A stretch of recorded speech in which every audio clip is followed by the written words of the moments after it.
Hello, back again.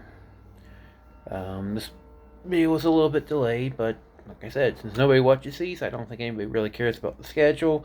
I'm still going to try to do one a week, but the day is going to vary. Anyway, got my little necklace here. Got this from my friend Anastasia. She runs Ravenwood Studios. She makes her own jewelry, sells them on Etsy. Check them out. I bought several pieces of jewelry from her. This is just the latest one. Got my prize shirt. Of course, it's backwards because this is in selfie mode. Yeah. Anyway, also, I got a little bit of fuzz here. I had my third laser appointment, and like I said, when you do a laser appointment, you gotta let it grow out a little bit so the laser has something to hit. And then for about 2 to 3 days afterwards, you gotta restrain from shaving. And I found out the hard way why. Your skin's really raw, and you can actually take off a fairly nice chunk, which I did the last time. So yeah, I'm going to be a little fuzzy here for a while, so but hey, whatever. I still have some guy clothes, so yeah, I can go around in them until it's all gone. They're both almost out of my hair. Well, actually, not really, but it's slowly coming out. More so on the top here. But anyway, I'm not here to talk about my necklace, although it's very pretty, or my shirt, or my hair. I want to talk about two Marvel things: Black Widow and Loki. I promise not to talk about Loki and the Owl House. This is Loki and Black Widow. Alright, first off, season finale of Loki. Loved it. It was amazing. It was so intelligent and so well written and so well acted. This is like the gold standard for me. I mean, not only is this the best Marvel TV show, this is one of the best sci-fi shows ever. I mean, it's up there with Star Trek, The Twilight Zone, The Outer Limits, the X-Files, and honestly, I'd say it's better than all of them. So far. Yeah. But, yeah, it's just amazing. I loved it. Like I said, I loved, like, the real intelligence of it. And the philosophy and, like, the whole season seemed to be a journey from absurdism to nihilism. Now, this is a very watered down take on what those two philosophies are. So watered down that it's not really accurate, but it's accurate enough for this purpose. Both absurdists and nihilists believe life has no meaning, there's no purpose. That's it. But absurdists are like, hey, life has no meaning. There's no purpose to anything. No matter what you do, it's just going to crumble away into dust and you're going to be forgotten. So, party! Whereas nihilists are like, life has no meaning. Everything is pointless. No matter what we do, we're all going to be forgotten. I'm going to crawl in a hole now. Like I said, that's a hyper oversimplification to the point of not even being accurate. I mean, I call myself a nihilist, and I'm more closer to my definition of an absurdist. But, yeah, it was... Because when it starts out, and Loki realizes that, oh, yeah, I'm a god, but I'm powerless, and the Infinity Stones don't matter. It's, you know, everything's done here. And him shouting, when he goes to Pompeii, nothing matters. That's, you know, the assertive quality. He's finally free. He's finally free of his own ambition, of his own expectations, because nothing matters at all. When he's on the train and he's drinking and he's eating, and Sylvie asks, "What are you doing?" He goes, "Nothing matters." And it's the assertist point of view. It's just like, yeah, nothing matters. I'm free to do whatever. But then as it keeps going, it keeps getting darker and darker. And it's like, oh, nothing really does matter. I don't matter. And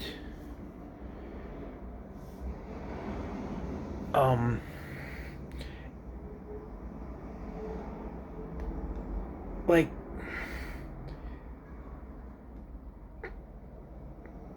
one of the things that it goes for is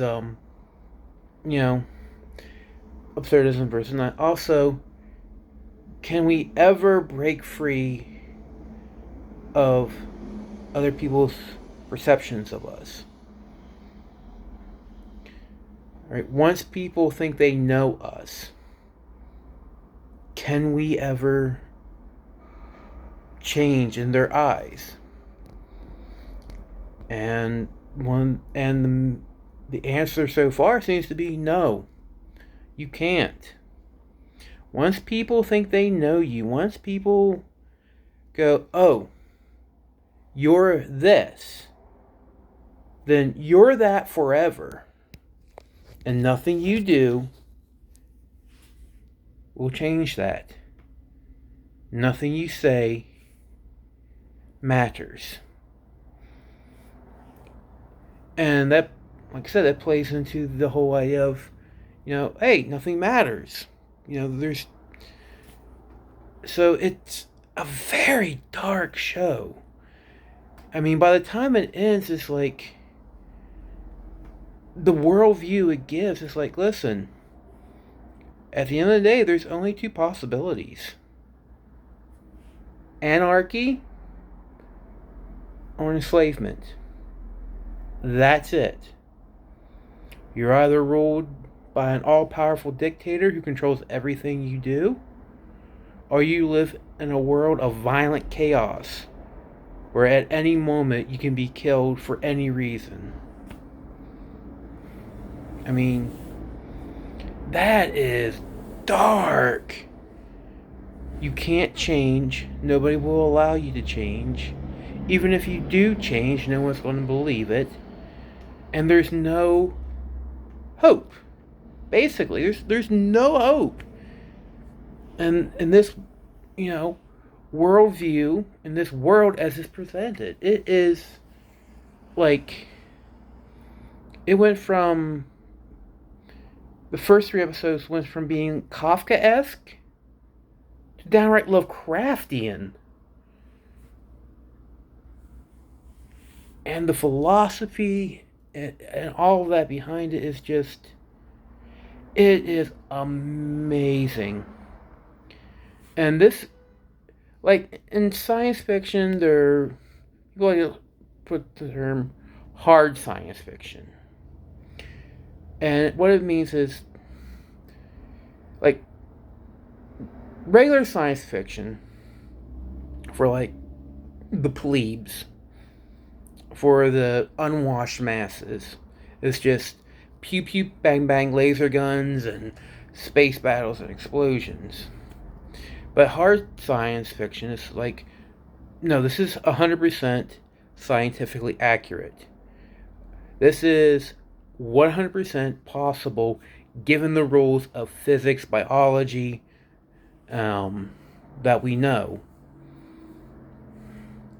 But to me, hard science fiction isn't about 100% scientific accuracy. It's about presenting really deep themes and talking about philosophy and ideas about the nature of the universe, of existence, of human nature, of the nature of life itself. And Loki does that. To me, Loki is 100% hard science fiction, even though none of the science in it is actually possible. Um, and it's just an amazing show. Um, it is one of the best things the MCU has ever put out.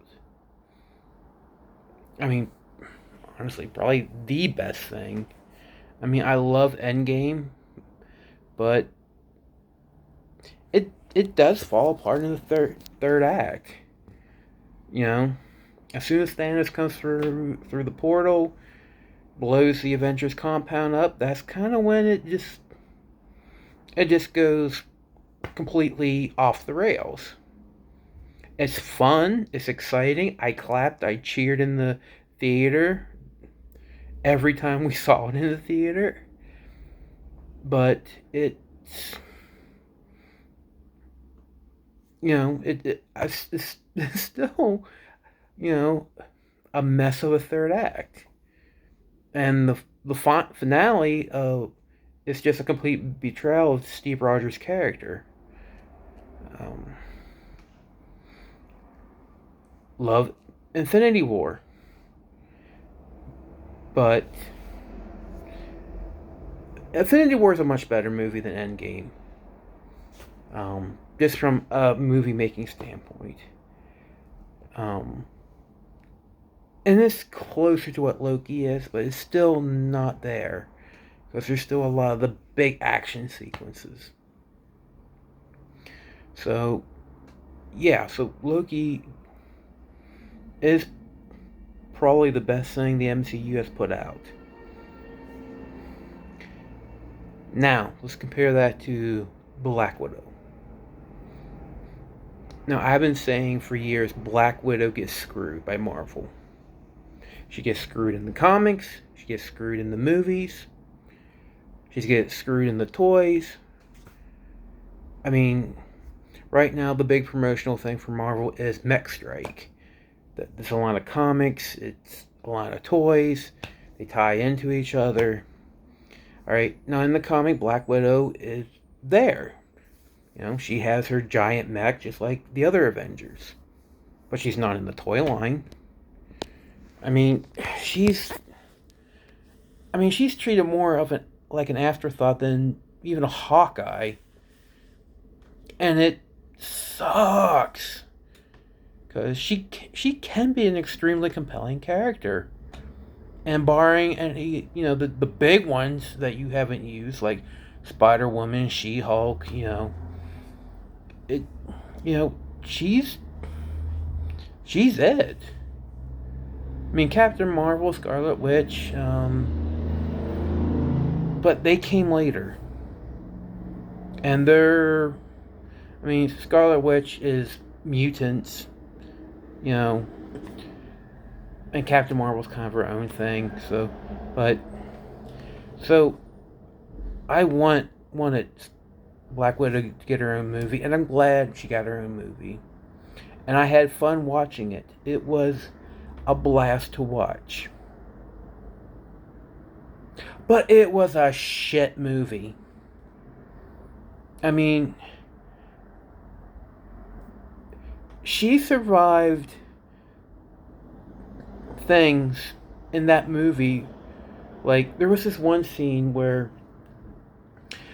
she's falling off a giant pipe. She falls off the pipe, hits several things coming down. Remember one where she hits like ductwork so hard that her body actually wraps around it, falls down, hits the ground, gets up. And it's like, wait a minute. If you survived that, how did you not survive the fall on Vormir? Because it's about the same. Matter of fact, you should have just got up and walked off. Also, there's this other scene where they're in a helicopter. They're going to, I think, St. Petersburg, and Black Widow says, "We don't have enough gas." And Alexei, the Red Guardian, goes, "No, we do." The next thing you see is the helicopter falling 90 degrees straight down, hitting the ground, getting a little banged up, and that's it. And everybody walks out.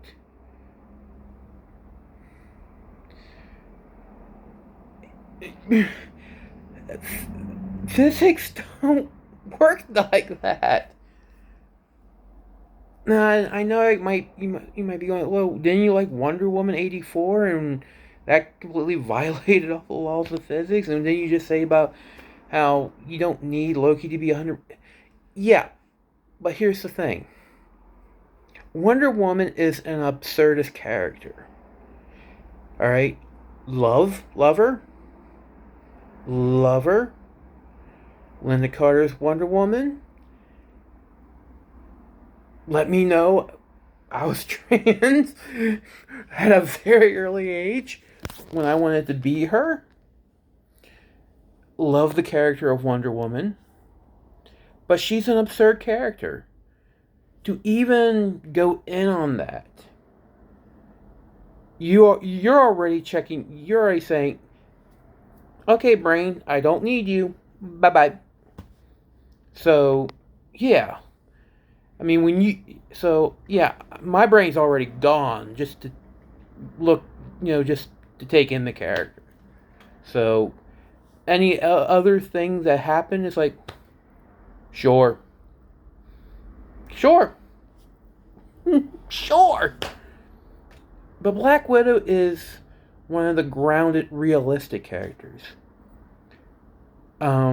She doesn't even have, like, the Roy juice Steve Rogers has. She's literally just a really highly trained human being. She is my dog's on my bed growling.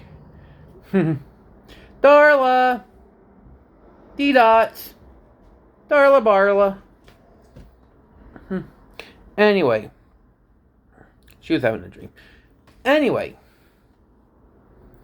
So given that this was a grounded, realistic character, given that the underlying theme of the movie is child exploitation, whether it be for this one kind of leads into, child soldiers, exploiting children, specifically poor children, to be soldiers, but it can also be, for sexual purposes. So, but child exploitation, and very serious real world issue, a grounded, serious real world character that could possibly exist in the real world, and to have all these absurd things happen, it's just like, no.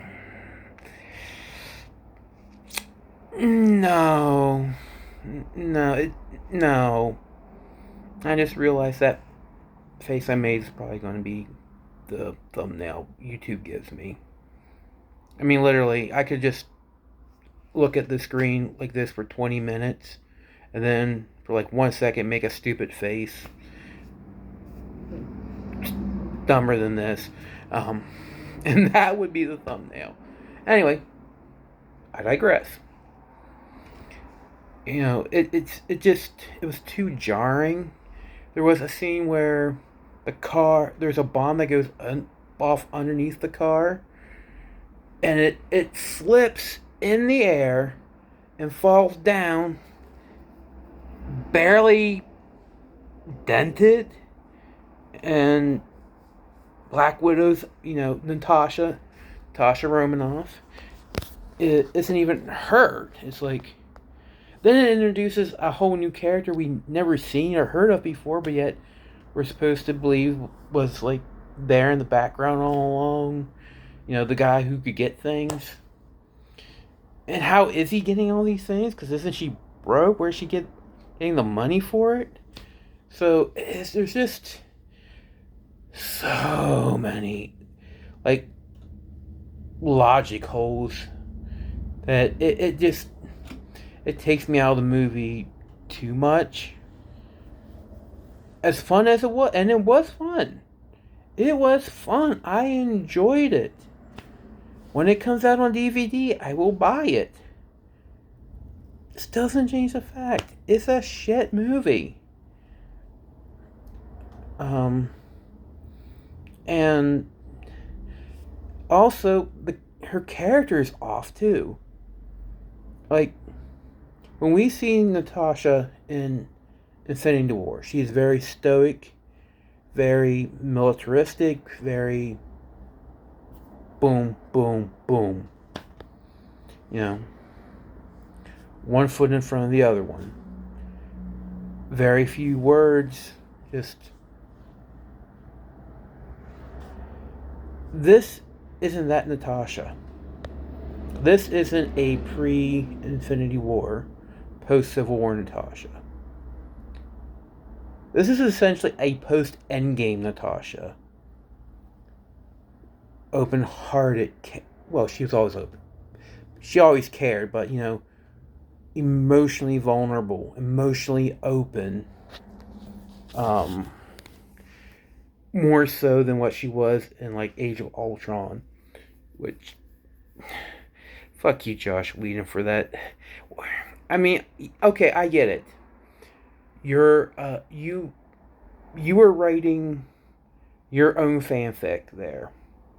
You know, you're a goofy-looking nerd who wants a hot chick, so you wrote a romance between a goofy nerd with rage issues, like you apparently have, who gets a hot chick. I can't say if given the opportunity I want to do something like that, but I mean that's not even the comics. Not even like the Elseworld comics. So I don't know where. Fuck you, Josh Whedon. But still, for Black Widow's character development, her way she acts, it's essentially a post-Endgame Natasha, which is impossible.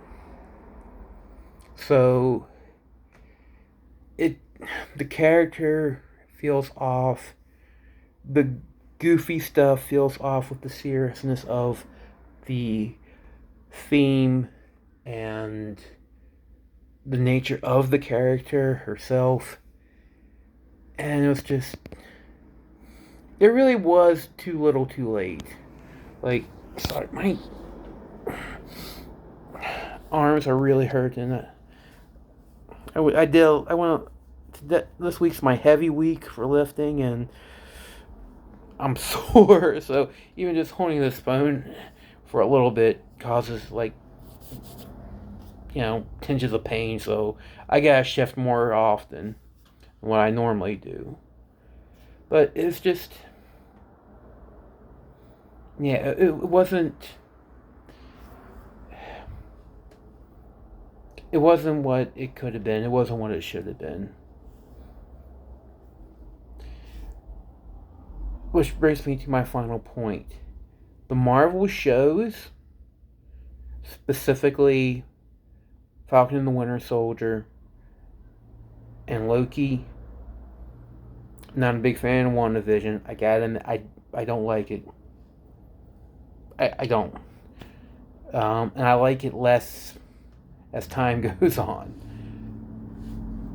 But those, from a character and story perspective, are better than any of the movies. Which really brings me to a point I've been saying for years. TV's better than the movies. From a story perspective. You know, because you can have you know, because all right, take Loki, only 6 episodes, but when you add it up, you still get about 4 hours worth of storytelling. I mean, you just get to say more and do more in TV. And I realize there's still this kind of hangover where it's like stage acting is the best. You know, live theater, movies, TV, with internet all the way down here. But honestly, when you really look at it, I won't say it's exactly opposite, because but still, I mean, internet productions still have a little bit. Well, I guess it all depends on what you consider streaming. But anyway, like live theater, I hate live theater. I can't stretch my brain that far. It's like I know I'm watching people play. Let's pretend, and it's like.